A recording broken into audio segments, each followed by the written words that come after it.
Para pemain FC Twente menunjukkan solidaritas dan dukungan moral bagi rekan setim mereka, Mace Hilgers, yang tengah menghadapi masa sulit dalam karir sepak bolanya.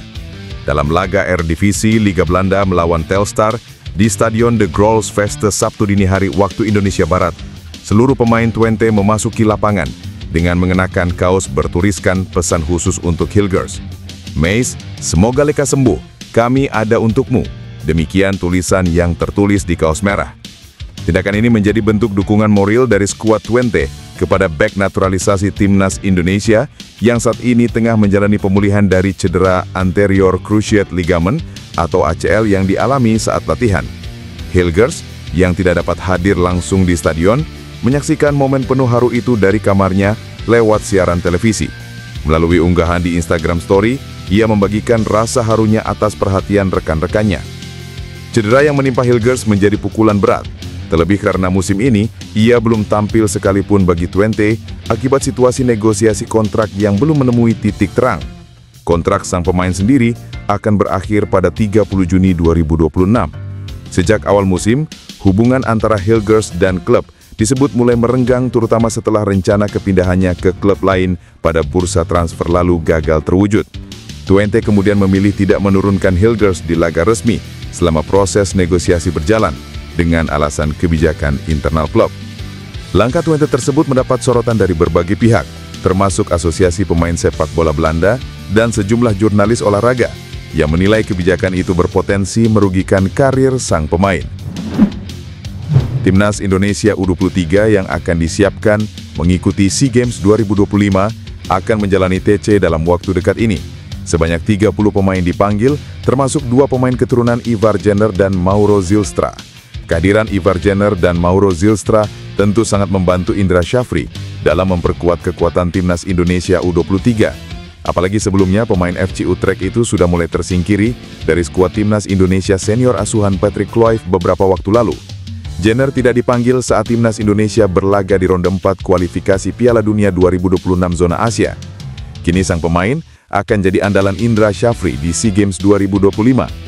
Tentu yang menjadi kejutan adalah Mauro Zylstra, karena ia adalah salah satu pemain keturunan paling baru dinaturalisasi PSSI. Sementara sisanya adalah nama-nama langganan yang biasa dipanggil ke timnas Indonesia U23. Sebut saja Jens Reven, Hoki Karaka, hingga Rafael Strukic. Selain TC, timnas Indonesia U23 juga akan melakoni uji coba internasional, yakni melawan Mali U23 sebanyak 2 kali di Stadion Pakansari, Kabupaten Bogor. Ketum PSSI Erick Thohir beberapa waktu lalu belak-belakan bahwa federasi telah menggantongi 5 calon pelatih timnas Indonesia.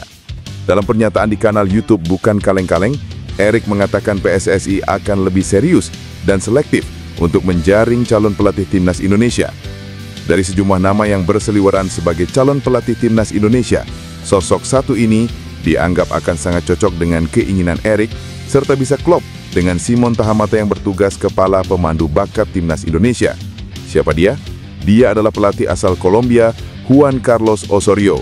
Selain memiliki rekam jejak yang oke, Osorio seperti dilansir El Futbolero saat ini tengah menjalankan proyek pendidikan untuk pengembangan pemain dan pelatih muda di Kolombia. Melalui akun media sosial pribadinya, Osorio mengumumkan bahwa ia akan memimpin sebuah program pedagogis bernama Formar Formadores, sebuah inisiatif yang bertujuan meningkatkan kualitas pelatih dan pemain muda dari akar rumput di sepak bola Kolombia. Ia menegaskan bahwa tujuan utama proyek tersebut bukan hanya melatih pelatih secara teknis, tetapi juga menginspirasi perubahan pola pikir dan membentuk karakter para pembina muda agar mampu menuntun generasi pesepak bola masa depan dengan nilai-nilai yang kuat. Dalam karir panjangnya, Osorio telah menangani 11 klub dan 2 tim nasional, termasuk Atletico Nacional, Once Caldas, Sao Paulo, dan Timnas Meksiko. Salah satu gelandang muda asal Liga Jerman dikabarkan membuka peluang untuk membela timnas Indonesia. Langkah ini bisa menjadi solusi ideal bagi skuad Garuda yang akan kehilangan Tom Hey setelah dijatuhi sanksi oleh FIFA. Kabar buruk memang tengah menghampiri timnas Indonesia menjelang agenda penting di kalender internasional. Salah satu pemain kunci sekaligus motor permainan, Tom Hey, dipastikan harus menepi usai mendapat hukuman dari FIFA. Situasi ini tentu menjadi pukulan bagi skuad timnas Indonesia, mengingat peran penting Tom Hey di lini tengah. Namun ada opsi menarik yang bisa dipertimbangkan, yakni potensi kedatangan gelandang muda keturunan Indonesia, asal Liga Jerman, Laurin Ulrich. Laurin Ulrich merupakan pemain berusia 20 tahun yang kini memperkuat klub FC Magdeburg di kasta kedua Liga Jerman. Ia diyakini memiliki garis keturunan Indonesia dari sang kakek yang lahir di Surabaya pada masa Hindia Belanda. Jika PSSI tertarik menaturalisasi Ulrich, peluangnya dinilai cukup besar. Selain memiliki darah Indonesia, rekam jejak karirnya di Jerman juga sangat impresif untuk pemain seusianya. Dalam sebuah wawancara, Ulrich mengaku mengetahui adanya ketertarikan dari pihak Indonesia. Ia menegaskan saat ini masih fokus bersama timnas Jerman, tetapi tak menutup kemungkinan untuk membela Garuda di masa depan. Pernyataan tersebut menjadi kabar baik bagi PSSI yang tengah mencari solusi atas absennya Tom Hea. Dengan potensi dan kemampuan yang dimilikinya, Laurin Ulrich bisa menjadi opsi jangka panjang yang ideal untuk memperkuat lini tengah skuad Garuda.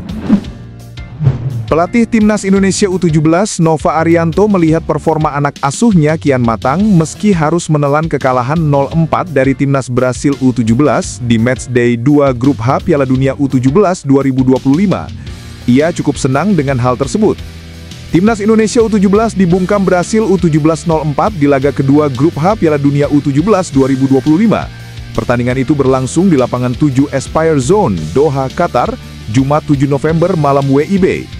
Selekau yang bermain efektif berhasil mencetak 4 gol tanpa balas. Hasil ini membuat Timnas Indonesia U17 menelan kekalahan kedua setelah sebelumnya tumbang dari Timnas Zambia U17 1-3.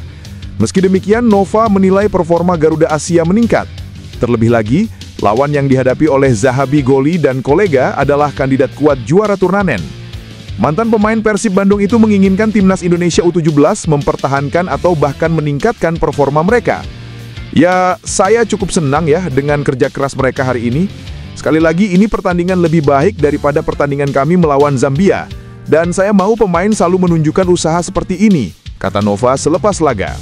Sementara itu, kekalahan ini bukan akhir dari segalanya bagi Timnas Indonesia U17. Mereka masih berpeluang untuk menjadi salah satu dari 8 tim peringkat 3 terbaik yang lolos ke babak gugur. Oleh karena itu, pertandingan terakhir melawan Timnas Honduras U17 sangat krusial. Laga tersebut akan berlangsung di lapangan 2 Aspire Zone, Senin 10 November 2025 pukul 21.45 WIB.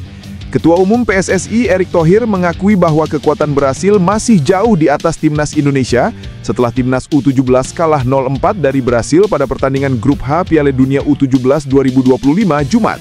Kekalahan itu membuat Indonesia masih mengoleksi 0 poin dari 2 pertandingan, setelah pada laga pertama kalah 1-3 dari Zambia.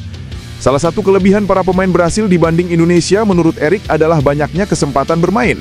Meski belum berhasil mendulang poin dari 2 laga yang dimainkan Indonesia di Piala Dunia U17 2025, Erick mengaku tetap bangga kepada pelatih Nova Arianto, segenap pemain serta para pendukung timnas di Qatar.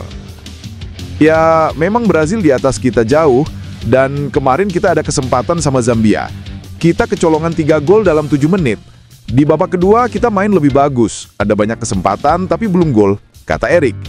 Menatap laga terakhir fase grup, yakni melawan Honduras pada Senin, Erick masih optimis timnas akan mendapat hasil positif. Jay Itzes berhasil membujuk rekan setimnya ketika di Venezia, Valicande, untuk pindah ke Sassuolo. Venezia melepas 2 pemain sekaligus ke Sassuolo pada bursa transfer musim panas 2025. Mereka menego 2 bek tangguh dalam diri Jay Itzes dan Valicande dengan harga total 11 juta euro atau 211,737 miliar rupiah.